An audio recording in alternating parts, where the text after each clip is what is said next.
¿Qué tal? ¿Cómo están? Buenas tardes, bienvenidas, bienvenidos por si se va integrando a esta hora nuestra sintonía acá en el canal 24 horas. Revisamos las informaciones más relevantes de la jornada y ponemos nuestro acento en lo que ha ocurrido en el continente, porque en un hecho inédito Venezuela solicitó el cese de los servicios de los consulados de Chile en Caracas y Puerto Ordaz, que eran los dos consulados que quedan. Recuerde usted que toda la misión diplomática chilena fue expulsada. Esta medida que el gobierno de Chile calificó de irresponsable, mientras que el canciller señala que la relación con el régimen de Maduro está suspendida.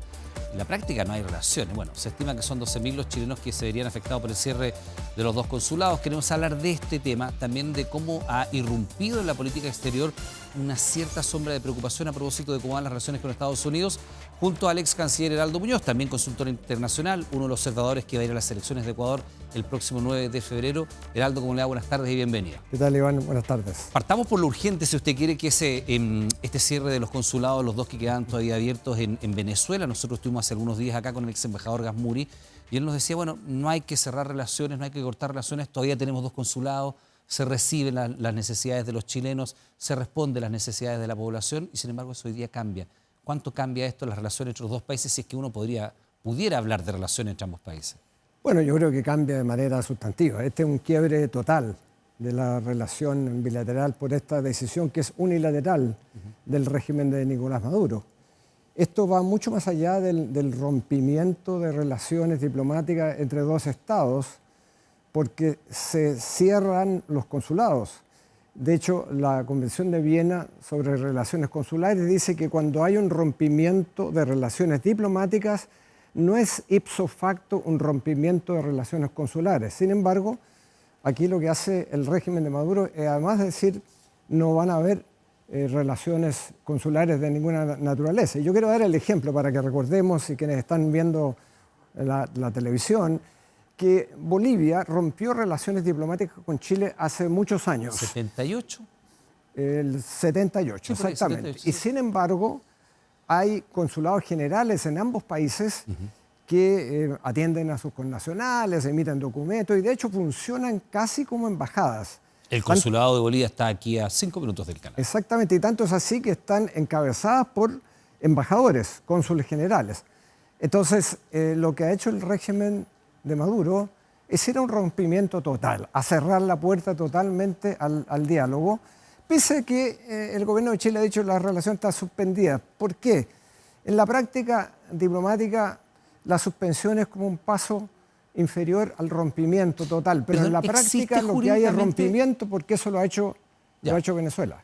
¿Existe este concepto jurídicamente hablando a nivel diplomático internacional de relaciones suspendidas? Bueno, no jurídicamente en la Convención de Viena no está establecido. La Convención de Viena sobre relaciones diplomáticas se refiere a los efectos de un rompimiento, es decir, a la administración de un quiebre de relaciones diplomáticas. Pero en la praxis diplomática se entiende que la suspensión, ¿qué es lo que permite?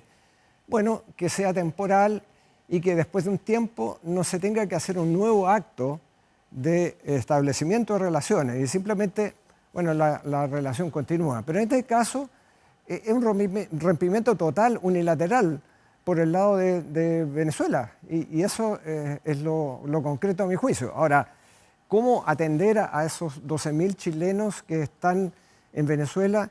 Yo creo que aquí la Cancillería va a tener que tomar una decisión, el gobierno va a tener que tomar una decisión si es que va a un tercer país para que se haga cargo y confíe los bienes, los locales, los archivos y principalmente los intereses de Chile y la protección de nuestros connacionales en Venezuela.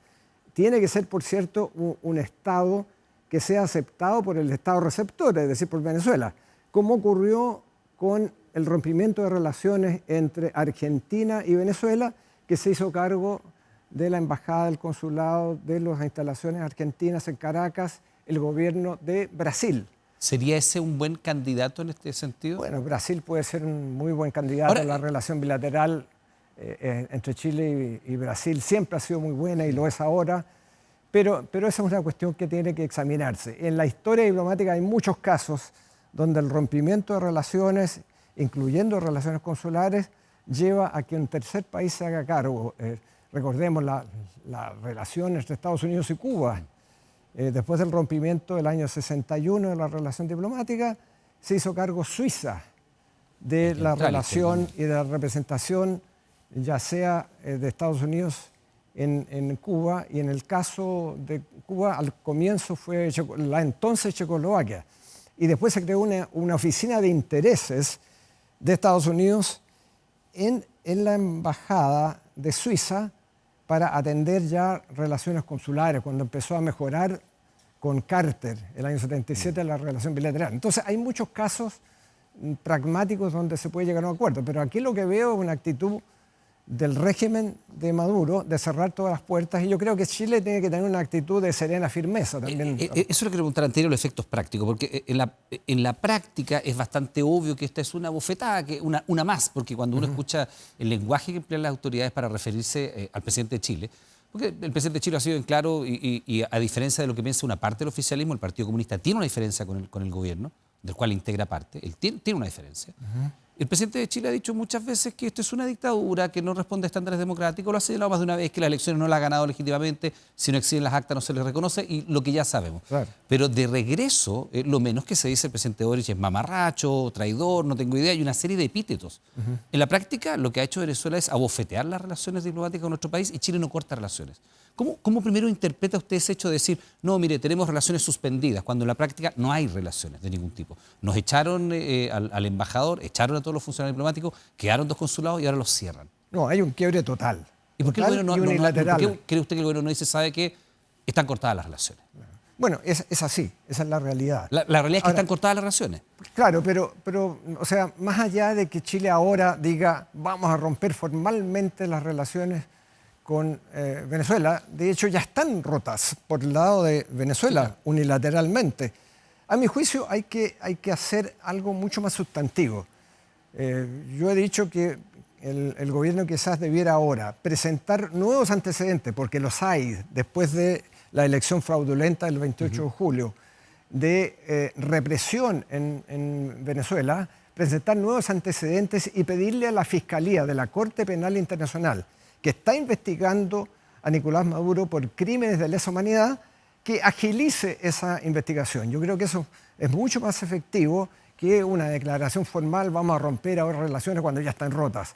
Eso es más significativo. Perdón, y ahora, si es que el Ministerio Público, sí, Iván, si es que el Ministerio Público comprueba que Diosdado Cabello, el segundo del régimen, está detrás del secuestro, torturas y asesinato del exteniente Ojeda, hay que denunciar esto a la Corte Penal Internacional. Bueno, el gobierno ha dicho que van a ir a la Corte Penal Internacional, efectivamente, si es que prospera esta investigación del Ministerio Público y se arriba a la conclusión de que es un asesinato político y además digitado desde el gobierno. Si esa tesis se comprueba, Heraldo, antes de cambiar de idea, porque hay temas también muy relevantes, los Estados Unidos muy importantes, si la tesis de que el asesinato de Ojeda es político y digitado desde Venezuela, yo me imagino que eso supone un grave atentado a la soberanía nacional. O sea, estamos hablando de una misión diseñada en Caracas, entrar a territorio nacional, secuestrar a una persona que además está en condición de refugiado acá en Chile y asesinarla. ¿Qué significaría eso desde el punto de vista estrictamente diplomático? Porque es la única tesis que el Ministerio Público mantiene en pie. Todas las otras se han descartado. Bueno, es una situación gravísima, como tú acabas de decir. Pero desde el punto de vista jurídico, ¿qué hay allí? ¿Hay vulneración de la soberanía? ¿Qué es lo que hay allí? Bueno, es una evidente violación de la soberanía. Es un crimen internacional, como los que perpetró la dictadura de Pinochet. ¿Es similar a aquello? Claro, cuando fueron a asesinar a Carlos Prats y a su esposa, cuando asesinaron en Washington nada menos que a Orlando Letelier y a Ronnie Moffitt, o cuando intentaron asesinar a Bernardo Leighton y a su mujer en Italia. ¿Es un crimen de esas características? Pero exactamente. ¿Tiene esa gravedad? Yo creo que se está pareciendo la dictadura de Maduro cada vez más a la dictadura de Pinochet, ¿no? Entonces, eso es gravísimo. En esos tiempos no existía la Corte Penal Internacional, ahora existe. Entonces, es un recurso importante al cual habría que recurrir en la hipotética situación de que se compruebe que la orden del asesinato, el secuestro del exteniente Ojeda vino efectivamente del gobierno y de Cabello. Heraldo, usted hablaba de los efectos prácticos que puede tener este cierre de los consulados en Venezuela, ¿no? Los 2 consulados que todavía estaban abiertos. ¿Qué pasa con los ciudadanos chilenos que están hoy día en Venezuela? ¿En qué se ven imposibilitados? ¿De qué manera les afecta en su día a día el no tener un consulado del país del cual ellos son nacionales viviendo en Venezuela. No hay consulado, ¿qué hago? Bueno, quedan desamparados, es decir, cualquier documento que requiera presencia en el consulado no lo van a poder Pero, por ejemplo, hacer. renovar cédula chilena, pasaporte, ese tipo de cosas. Bueno, algunas de que esas eso. cosas se pueden hacer digitalmente hoy día, pero otras no, y requieren el ir al consulado. Pero además el consulado tiene el deber de ayudar a los ciudadanos chilenos que puedan estar en, Por ejemplo, un en accidente condiciones de emergencia, Ya. por ejemplo. Ya, pero para viajar y para esas cosas el consulado no es necesario. Depende porque Ya, podría también serlo. ¿En qué depende hay situaciones cuando alguien viaja con un niño, hay situaciones donde se puede necesitar el concurrir al consulado. Y cada vez los consulados hoy día tienen un despliegue para ayudar a los connacionales que están en este caso en Venezuela. Ahora, Y por lo tanto quedan desamparados y por eso que es necesario que los Un tercer intereses país. de estos ciudadanos estén protegidos por un tercer país en el caso que la Cancillería y el gobierno decida que ese es el camino que hay que seguir. También el gobierno dijo que hay dos caminos que se están explorando. Uno, que un tercer país, donde se menciona también como posible Brasil, tenga esta suerte de representación consular de Chile, y el otro, prestar los servicios de manera telemática, remota. Yo me imagino, quien ha estado en Venezuela recientemente, con las dificultades de comunicación y conectividad que hay, no debe ser muy sencillo acceder a una buena web e imprimir documentos, llevarlos a dónde. O sea, eso de tener relaciones telemáticas, ¿serviría, tiene alguna utilidad, o usted preferiría la vía de tener un tercer país, más comillas, neutral en las relaciones como Brasil, para intermediar en los intereses de los chilenos allá? Yo preferiría un tercer país porque además eso está establecido en la Convención de Viena sobre Relaciones Diplomáticas. Es decir, que se haga cargo un tercer Estado no solo de los intereses de nuestros connacionales, sino que también de los locales, de los bienes, de los archivos. Y por eso que es tan importante entonces que un país amigo se haga cargo de todo aquello que es de interés de nuestro país y que sea obviamente un Estado aceptado y aceptable para Venezuela. Claro. Eso es evidente. Ahora, hay otra parte de esta complejidad y que probablemente es la más urgente, que tiene que ver con la situación de las personas que están irregulares de Venezuela en nuestro país, los intentos que se han hecho de deportar a aquellas personas que han cometido eventualmente algún delito, han ingresado de manera irregular. Con esta situación eso es en la práctica del todo imposible. ¿Cuánto agrava la crisis migratoria este tema? A ver, ¿cuánto agrava la crisis migratoria? Es distinto de que si esas personas que tienen orden de expulsión administrativa o judicial. Son efectivamente deportados. Hoy día eso es imposible, porque desde hace tiempo que Venezuela no acepta los aviones de esas personas deportadas. Y eso es una complicación mayor. Ahora, lo otro, una crisis migratoria adicional, eso es distinto. Yo creo que por primera vez tenemos un mecanismo interesante, que es el acuerdo entre Chile y Bolivia, para que personas que ingresen irregularmente por la frontera entre los dos países sean reconducidas si son halladas hasta 10 kilómetros al interior del territorio nacional. Eso, entonces, es una situación que yo creo que permite una disuasión para personas que quieran ingresar de manera irregular. Y a mi juicio, yo creo que debiéramos adoptar una política firme de, diría yo, migración irregular cero. Porque el país no tiene más tolerancia para aceptar más migrantes irregulares. ¿Eso es un poco Trump o no? Se lo pregunto porque queremos ir a Trump. No es un poco Trump, yo creo que es la realidad. Los países tienen el O sea, derecho. No hay más capacidad. No, los países tienen el derecho, desde el punto de vista del derecho internacional, a regular quienes ingresan al país. Y tiene que ser de una manera segura, regular y ordenada. Por cierto, Chile tiene interés en que ingresen personas que van a aportar. Hay algunos países que tienen políticas, digamos, de atraer a personas de alto nivel tecnológico, etcétera. Pero todos los países tienen un límite a la capacidad de absorción. ¿Chile ya tiene ese límite copado? Yo creo que está copado hace rato. Vamos a Estados Unidos, porque también hay un foco interesante de analizar, Heraldo, y tiene que ver con la manera en la cual Donald Trump está mirando las relaciones con América Latina o con los países vecinos. Vimos lo que ocurrió con Colombia, un infortunio, porque la verdad es que el presidente Petro intentó plantarle cara a Donald Trump y en cuestión de horas tuvo que ceder y llegan los aviones con los deportados. o si no era un alza de arancel de 25%. Ahora está, mañana entra en vigor alzas de aranceles con Canadá y con México, si es que los respectivos países no se hacen cargo del tráfico de drogas en el caso de Canadá, del fentanilo, y el tema migrante en el caso mexicano. Y evidentemente también hay un temor porque va a pasar con las importaciones que hace Estados Unidos de cobre chileno, que también podrían tener un efecto arancelario, con qué va a pasar con el reclamo que han hecho las empresas de aseguradoras estadounidenses, que son empresas muy grandes, transnacionales, que tienen enormes capitales en Chile, que a propósito de la reforma tributaria hicieron una carta donde hablan de expropiación. Bueno, y naturalmente lo que nosotros cada cierto tiempo decimos, ¿no? Bandas de chilenos asaltando casas en Estados Unidos, no vaya a ser que se ponga en el radar de Donald Trump el hecho de que tiene una visa waiver vigente con nuestro país y que por vía de un decreto la puede eliminar en cuestión de minutos. ¿Cuál de estos tres puntos que yo le menciono, los intereses de inversoras norteamericanas en Chile en el tema de reforma, eventualmente la visa waiver o los aranceles al cobre, cuál es el más urgente de los tres? Bueno, yo creo que los tres focos son...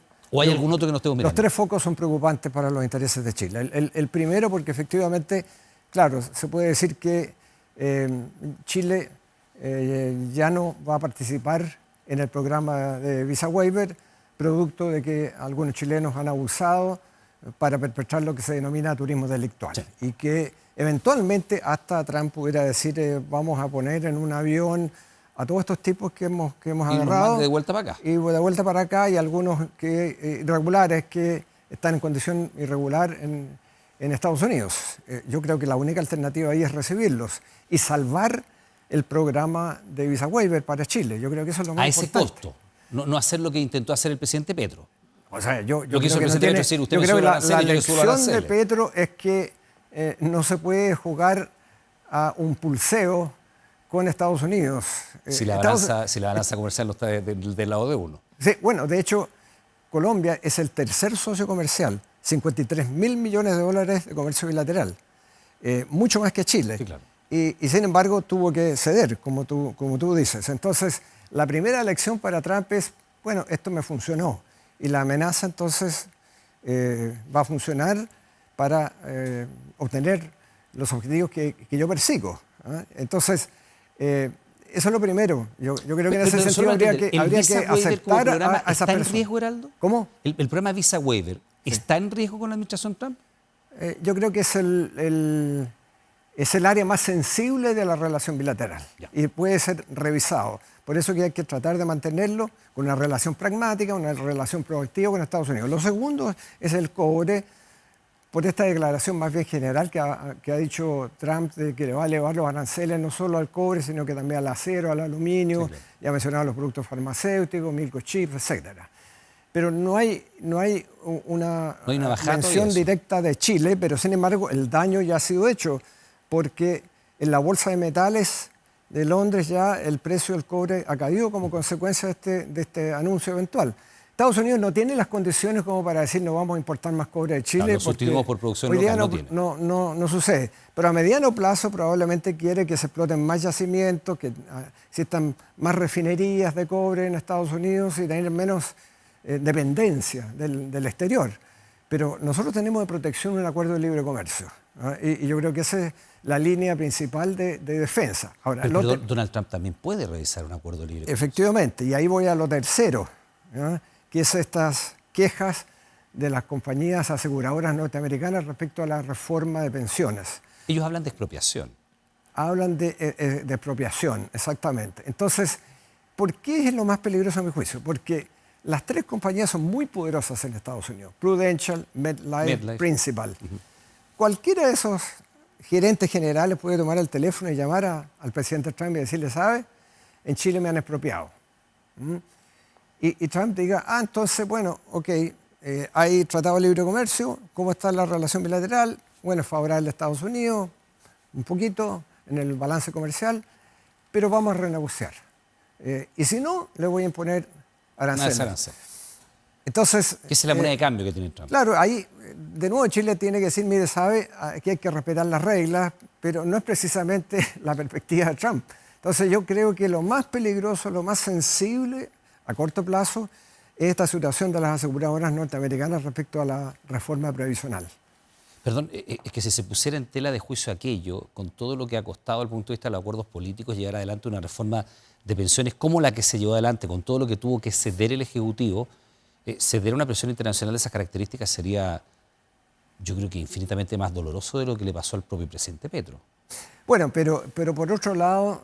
o sea, yo no me imagino un escenario, perdón, en el cual hubiera que revisar aspectos de la reforma porque las empresas norteamericanas que administran AFPs en Chile se quejaran frente al presidente Trump, con todo lo complejo que puede ser desde el punto de vista económico. Creo que es un costo político. No sé si el gobierno estaría en condiciones de aceptar ese golpe. Bueno, evidentemente habrá que ver esa situación, que es hipotética, pero lo que pasa es que en la carta que mandan estas empresas mencionan efectivamente que la nueva administración Trump puede revisar los acuerdos bilaterales, etc. Entonces, ahí hay una amenaza velada. Ahora, no tienen ningún sustento, porque lo que están diciendo es que le están expropiando. ¿Quién le están expropiando? ¿Quién? Los afiliados. Los afiliados no le pertenecen. Claro, entonces, y tampoco le pertenecen sus ahorros. No, claro. Entonces, no tienen ningún sustento. ¿Qué es lo que pasaría en una situación normal? Primero, hay una disputa, se negocia entre las empresas y el Estado, y eventualmente, si no hay acuerdo, se va a una solución de controversia al CIADI, que es el mecanismo de solución de controversia del Banco Mundial, que Chile en la mayoría de los casos los ha ganado en todo caso. Pero hoy día estamos en una situación que escapa a las reglas, que escapa a las normas, que escapa al derecho internacional. Y eso es lo preocupante. A mi juicio, bueno, el gobierno tiene que actuar de manera preventiva, quizás conformando un comité preventivo para no decir de crisis, donde estén los privados, donde estén distintos poderes del Estado, para evaluar esta situación y conjuntamente con nuestra embajada en Estados Unidos empezar también a hablarle a los inversores en Estados Unidos, a los que compran productos chilenos para defender el comercio que tenemos. ¿No se está haciendo eso? Yo creo que se está haciendo porque conozco al embajador Valdés y lo competente que es, y conozco la Cancillería, estoy seguro que están haciendo eso, pero creo que hay que tener una actitud mucho más proactiva a simplemente esperar qué va a pasar. Heraldo, si le parece, entremos a la arena política local, porque también es interesante lo que ha pasado en materia de definiciones presidenciales. Usted sabe, en la oposición hay más de un candidato, en principio hay al menos tres que aparecen mencionados espontáneamente, Kast, Kaiser y Matei, que aparecen además los tres en el podio. De hecho, en el lugar cuarto recién aparece alguien que no es de derecha dentro de las menciones espontáneas. Sin embargo, en el oficialismo ya se empiezan a decantar algunas figuras. En la práctica hay un candidato, Vladimir Osich, hay otro, está el diputado Mulet también de alguna manera. Pero se nombra a Carolina Toá, nosotros la tuvimos acá en el noticiero central, ella dice que marzo es el momento de las definiciones, Paulina Duanovich, el Partido Socialista no quiere nominar a Toá, dicen que van con un candidato o candidata propia. El Partido Comunista, hoy día Lautaro Carmona en la radio nos decía que el Partido Comunista va a tener un candidato o candidata habilitada para participar. ¿Cómo están las definiciones presidenciales en el oficialismo? Bueno, en el socialismo democrático al cual yo pertenezco, yo quisiera que hubiera una primaria para tener un solo candidato o candidata. Y efectivamente, yo creo que marzo es la fecha límite para definir a ese candidato o candidata, y quizás con una primaria o que se hagan encuestas para ver quién marca más y llegar a un acuerdo entre los partidos que conforman el socialismo democrático. Y los demás, bueno, tendrá que haber una primaria más amplia como la hubo en el pasado para definir los candidatos. Así que yo en eso creo que la democracia es el conducto. Sin embargo, estamos atrasados. Ahora, el oficialismo está atrasado. Sí, pero por otro lado la derecha está bastante conflictuada, porque estamos hablando de tres candidatos por lo menos. No sabemos qué va a hacer los socialcristianos, que pueden tener también un candidato, y no sabemos qué es lo que va a hacer esta centro-derecha peculiar de los amarillos y los demócratas, que probablemente tenga también un candidato o candidata.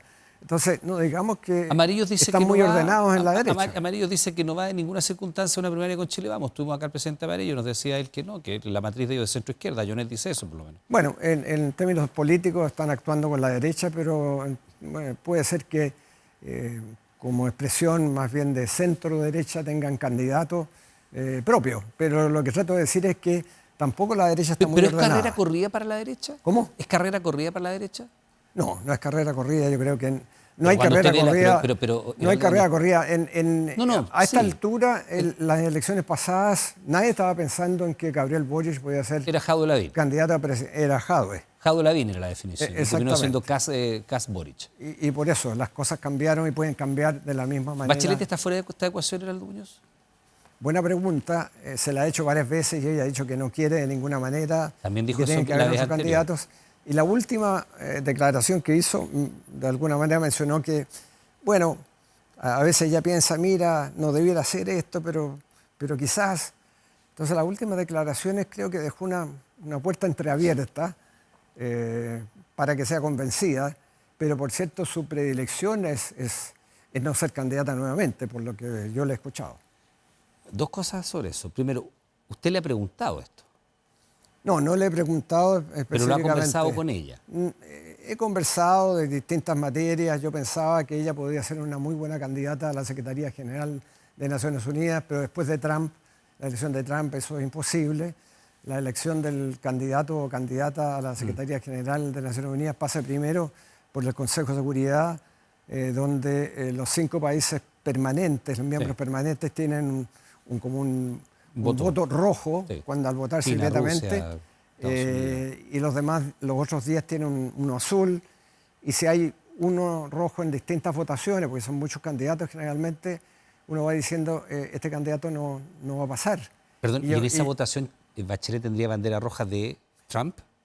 Bueno, es lo que yo pienso. No creo que el gobierno de Trump apoyaría a alguien como la presidenta Bachelet, pese a que yo creo que tendría un apoyo muy significativo a nivel de la Asamblea General de Naciones Unidas. Estábamos hablando que el primer paso para elegir a un secretario general es el Consejo de Seguridad de Naciones Unidas. Ya, pero usted le estaba ahí sondeando para Naciones Unidas, pero en la práctica... No, pero yo nosotros tuvimos una entrevista con ella hace algunos meses. Ya, pero adicional. Es que ella lo que ha dicho en público es que no quiere serlo. Así es. Pero también dijo lo mismo cuando fue candidata y presidenta por segunda vez, que no quería hacerlo, que tenía otros planes, que en su diseño vital no estaba a llegar a la moneda nuevamente y terminó haciéndolo. Bueno, yo creo que esta es materia de pura especulación a esta altura. Ya, pero efectivamente ella ha la dicho que no quiere ser. Y por otra parte, yo sé que hay algunas personas que quieren convencerla a que sea. ¿Usted entre ellos? No, yo en esto soy muy respetuoso de los deseos de la presidenta y creo que efectivamente debiéramos hacer un esfuerzo por elegir un candidato o una candidata nueva o nuevo. Pero no descarto la posibilidad que sea la presidenta porque tiene un respeto y un cariño que yo he visto en la gente. ¿Hay algún liderazgo que usted vea, aparte del de ella, que sea capaz de congregar votos desde la democracia cristiana hasta al Partido Comunista? ¿Ha tenido hasta integrante del Partido Comunista en su gabinete? Bien difícil. Yo he escuchado algunos nombres por ahí, pero creo que no capturan ese arco tan amplio como el que tú mencionas, Iván. O sea, alguna gente ha dicho, bueno, ¿y qué pasa con el expresidente Frey? El presidente Frey yo creo que es un candidato más bien que representaría un arco... Hasta Carlos Larraín, de RN, propuso aquello. Del espacio más bien de la concertación tradicional, antigua. No el arco que tú mencionas, donde no estaba en esos momentos ni el Frente Amplio ni el Partido Comunista. Entonces, pueden haber otros candidatos que puedan surgir. Lo importante es que surjan luego. ¿Está atrasado el oficialismo? ¿La centroizquierda está atrasado con esto? ¿Casado en qué sentido? Atrasado, sí. Contra el tiempo, porque pero si Matei lleva corriendo sola, bueno, con Kass, un año o más. No por levantarse más temprano, amanece más temprano. Entonces, y eso puede significar también un desgaste. Tanto tiempo. Y yo creo que ella se ha desgastado un poco con la reforma de pensiones, porque quiso ser muy cauta, ¿no?, para no pisar tantos callos, y al final apareció como muy indecisa respecto a la reforma del sistema de pensiones, cuando podría haber sido, como lo fueron Chile Vamos, mucho más fuerte en apoyar esa reforma. Y sin embargo se cuidó quizás demasiado. Pero bueno, habrá que ver. Lo importante es que la democracia siga funcionando y tengamos muchos candidatos y la gente decida por la soberanía popular que es el voto. Heraldo Muñoz, le agradecemos mucho estar con nosotros porque además está una semana o un poquito más de partir a Ecuador como observador. Menos de una semana. Así que bueno, también una misión relevante. Recordemos que Ecuador tuvo una sonada de grupos terroristas en diciembre del 23, principio del 24, por ahí, bien compleja. Sí, el miércoles parto a Quito, a Ecuador, como jefe de la misión observadora de la OEA. con 86 personas desplegadas a través de todo el país para observar estas elecciones presidenciales y a la Asamblea Nacional y al Parlamento Andino. Entonces, una elección bien significativa en un país que ha enfrentado lamentablemente en el pasado una oleada de violencia, incluso con el asesinato de un candidato presidencial de Villavicencio en las elecciones pasadas, y que terminaron todos los candidatos presidenciales usando chalecos antibalas. En los foros, era bien impresionante. Heraldo Muñoz, muchas gracias, que tenga una buena jornada y estamos en contacto. Muy amable.